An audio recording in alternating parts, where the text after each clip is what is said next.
Coach, when did you, I guess, when did you hear what was going on in Brussels, and then when did you get the news? Well, I had heard this morning that what had happened at Brussels, but I hadn't really, I was coming in to work and go to practice because we're still playing, so we had practice, and I knew what happened there, but I didn't know any of the details. As we were walking into practice, got a text from a mutual friend who said, "Have you heard about Seb?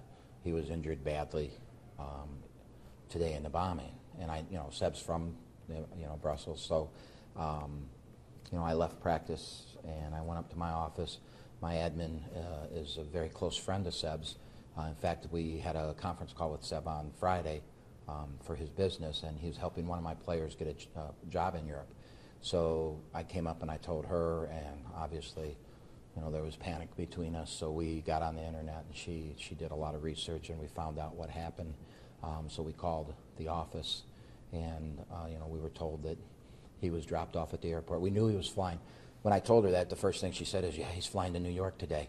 And so, obviously there was panic here, and we were told that he was dropped off at the airport. He was in line at the counter to check in. They dropped him off. 6 minutes later, the bomb went off, and he was within a 100-yard radius of it, and things didn't go well. Do you have any idea of the injuries at this point? Well, what I was told is that, I've seen pictures, obviously, but there was shrapnel in the legs and the hip, and the first surgery was to get the shrapnel out of the legs. The second surgery, which has not happened yet as we talk, was in the hip. And so I have been told that he's going to live and that he's going to be fine. We just don't know the extent of the injuries or the damage. And, the sad thing is his wife and kids are here in Michigan, and, I'm not going to call them to find out. I know she knows, and I know that, she's been informed and in touch with Seb, and I know Seb's coherent and can talk. But other than that, I don't know really anything else. Okay. Well, that's some good news considering lives have been lost. Right. When it hits this close to home, we talk about you see an attack here or there, and what's it like when it hits this close? Well, you can go about this two ways. One, you can go hide and not talk to you people, or two, you can talk. And I think it's important that, the emotion that I've gone through today, and the emotion that I'm sure his family's going through, and the senselessness of it is just, which just boggles my mind.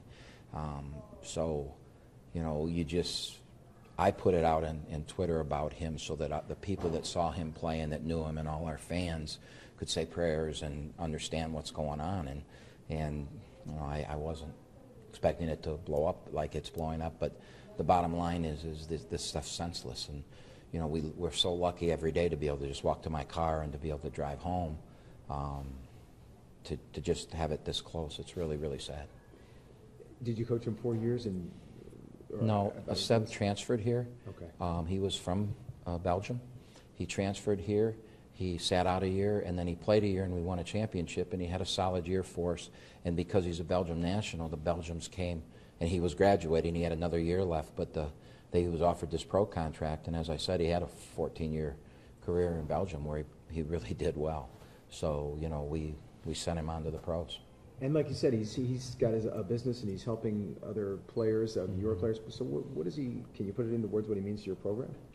Well, Seb's one of those rare guys that have left here and loved it here so much, and was so grateful that his career started here, and he was able to parlay that into something, that he stayed in touch. His family lived in Michigan, so he would come back, and every summer while he was still playing, he would work out with our players. He was always around. I'd get an email after every big win.